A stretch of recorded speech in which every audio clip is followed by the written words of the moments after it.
all I'm doing, I'm acting out the part of Beatle George, and, we're all acting out our own parts. And, the world is a stage and the people are the players. Shakespeare said that. And he's right, in life it's still only a temporary thing. I mean, really all we did was get born and live so many years, and this is what happened. I got born seemingly to become Beatle George.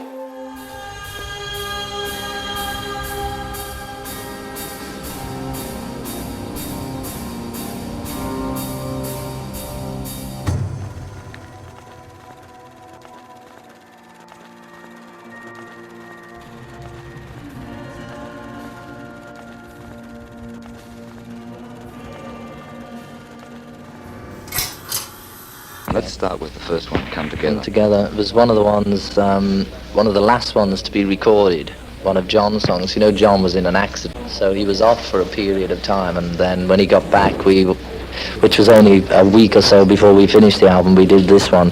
So I think he wrote it only a month or so ago, so it's very new.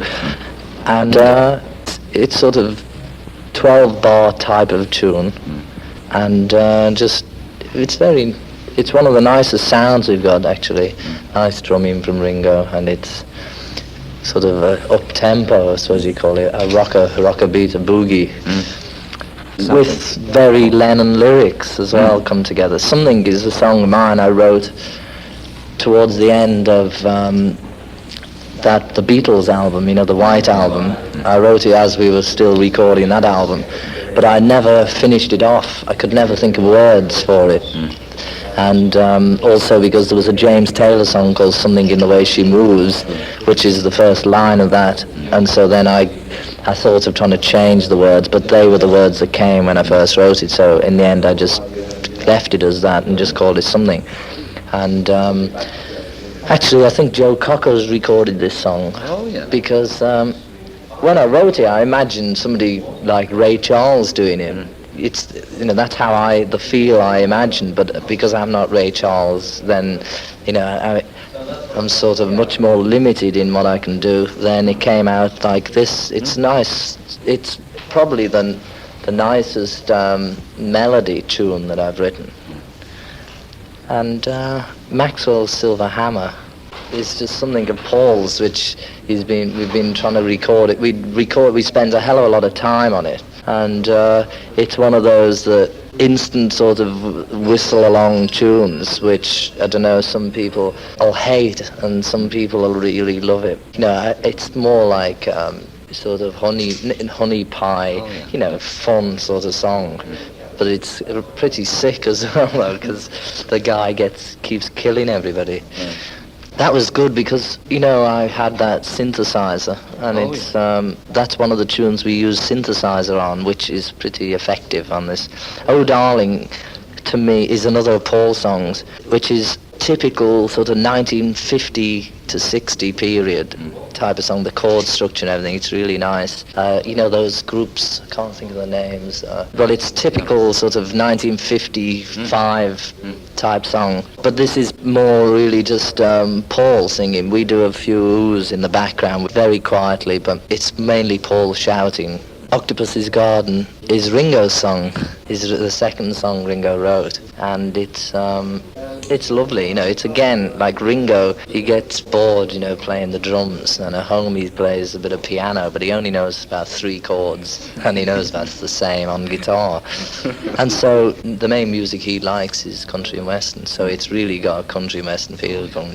I think it's a really great song because on the surface, it's like a Daft Kid song, but the lyrics are great, really. For me, I find very deep meaning in the lyrics, which Ringo probably doesn't see. But all the thing like resting our head on the seabed, and something we'll be warm beneath the storm, which is really great, because it's like this level is a storm, and it's always, if you get sort of deep in your consciousness, it's very peaceful. So Ringo's writing his cosmic songs without noticing. The last one on this side is I Want You bracket She's So Heavy. It is very heavy, and it's John plays lead guitar and sings the same as he plays. And this is good because it has, it's really basically a bit like a blues. The riff that he sings and plays is really a very basic blues type thing, but again it's very original sort of John type song, but you thought I'd written it. Right. Sorry. I've got to admit that. And the middle bit's great. John has an amazing thing with his timing. He always comes across with sort of different timing things, like example, all you need is love, nothing you can do that can't be done, dun, dun, dun, nothing, dun, dun, dun, dun, a song, which just sort of skips beats out and changes from 3, 4, 4, 4, you know, all in and out of each other. But when you question him as to what it is, he doesn't know, he just does it naturally, and once you try and pin it down, he, you know,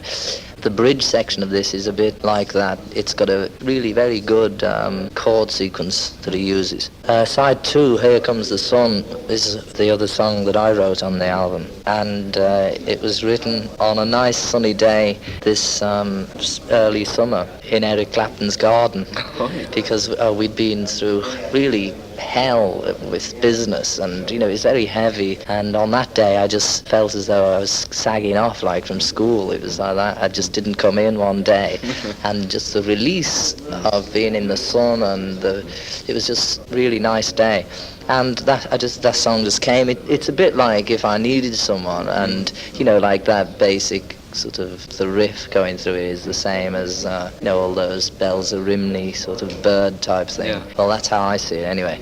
Quite a simple tune. Because is one of the most beautiful tunes, and I think it's 3-part harmony. John, Paul and George all sing it together. John wrote this tune. It's a bit like, the backing's a bit like Beethoven, and 3-part harmony right throughout. It sounds very much like a Paul McCartney song rather than John. Yeah, because of the sweetness of it. Paul usually writes the sweeter tunes, and John writes the sort of more the rave-up things or the freakier things. But this is the thing, you know, John gets into where he doesn't want to, you know, he just wants to write 12 bars. But you can't deny, I think this is possibly my favourite one on the album, because it's just so simple. The lyrics are so simple. The harmony was pretty difficult to sing it. We, you know, had to really learn it. But I think that's one of the tunes that will impress most people. You know, like hip people will dig it too, but straight through all the straight people will dig it, and the music people will dig it. You know, it's really good. Then begins the sort of big medley of Paul and John's songs all shoved together. You Never Give Me Your Money. It does like 2 verses of one tune, and then it goes, the sort of bridge of it is like a different song altogether, which goes out of that into, this is quite melodic and stuff. Then Sun King is a bit of sort of John's thing, which has got a funny bit. It's like, I think John called this one Lost Paranoias. Me and Mr. Mustard, John wrote, and Polythene Pam, I think he wrote both of those in India about 18 months ago. Came in through the bathroom window is very good song of Paul's with good lyrics. It's really hard to explain what they're about. Anyway, and Golden Slumbers, which they all these link up. Golden Slumbers is another very melodic tune of Paul's, which is very nice. Carry That Weight is as if it's part of Golden Slumbers. In fact, Carry That Weight keeps coming in and out of it different times, and the end is just the end. It's just a little sort of sequence which ends it all, and you really have to hear all that. But it's, so far I can't, maybe it's when I get the album finished and in the sleeve, then I'll get some sort of impression of it. But so far, you know, like with Pepper and even that White album, I got an overall image of my own of the album, whereas with this one, I'm at a loss. You know, people have said it's a bit more like Revolver. Maybe it is, but it still feels very abstract to me. I can't like see it as a whole. You know, you get an image of an album. It all gels, fits together and that, but I can't. It's a bit like it's somebody else. You know, it doesn't feel as though it's us. Even though we spend hours doing it, I still don't see it like us. It's more like just somebody else. But I think it's a very good album.